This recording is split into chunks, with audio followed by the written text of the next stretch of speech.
When I'm writing a script, my inspiration comes from people and real stories, from real people. That's where I get most of my inspiration from. I can meet someone who's got an incredible story, or maybe even a quality that I think, oh gosh, I want to tell a story about a person with those qualities, or I've got to tell that story about that woman's life, or maybe a moment in that woman's life.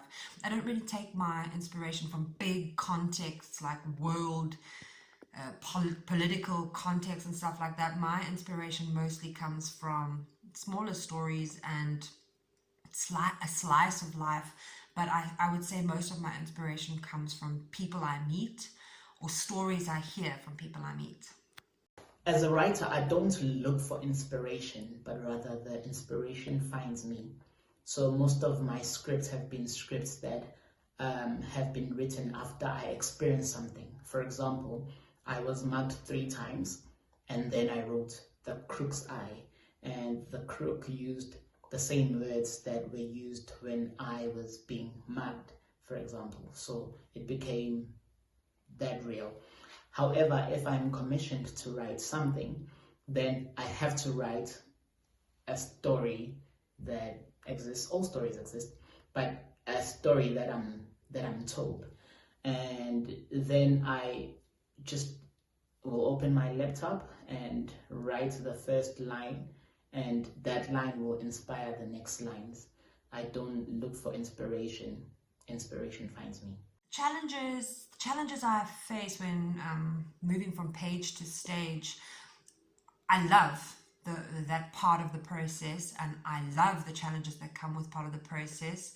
I find it, I suppose, mostly challenging to part with this vision you have in your head, or the way the things sound in your head when you're writing.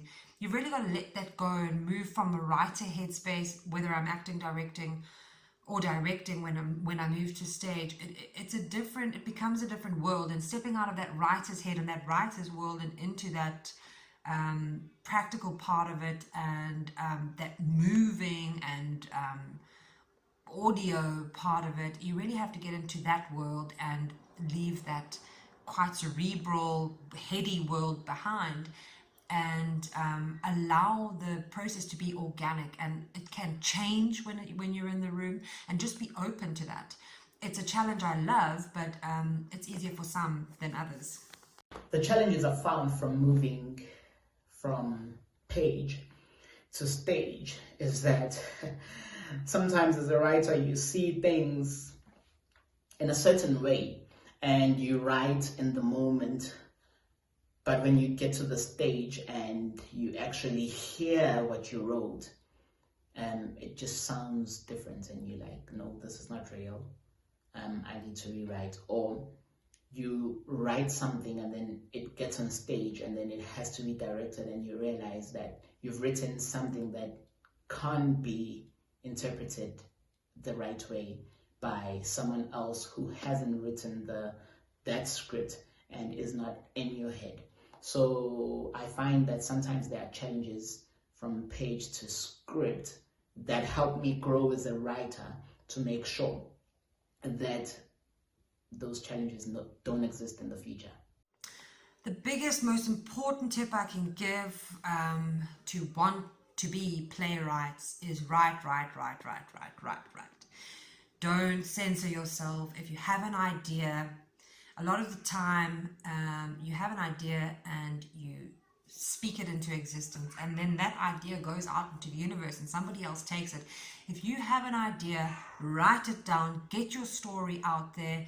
Don't censor yourself, don't judge yourself, don't worry if anyone will like it.